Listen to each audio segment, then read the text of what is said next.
Right, today we want to see how we can answer these change of subject questions on the board. I'm going to solve question number 2 so that we solve number 1, number 3, and number 4.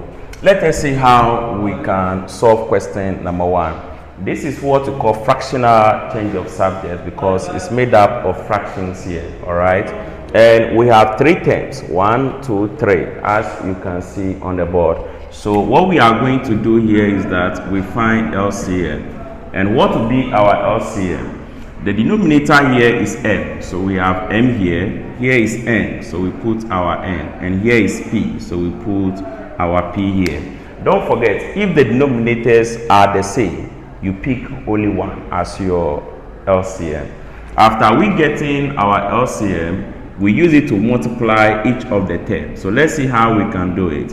We have mnp multiplying 1 over m plus mnp multiplying 1 over n should be equal to mnp multiplying 1 over p, as you can see on the board.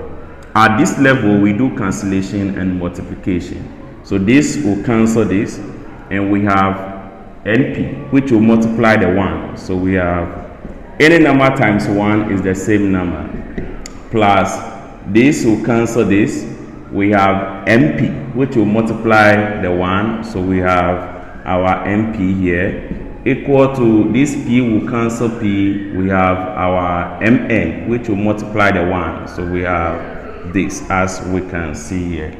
Don't forget that we want to make m the subject, all right? But we have m here. We also have n here. So we group all the m at one side of the equal to sign. So to avoid negatives, we group our m at the right hand side. So we have np equal to mn. We send it, all right? So it will be np, as we can see here. So we say that here we factorize m out. So m out, n minus p should be equal to np, as we can see here. We divide here by n minus p, here by n minus p. This will cancel this. Then our m will be equal to np all over n minus what? P. Then we say we make m the subject of the relation. Follow it and practice, and you understand it. Thank you.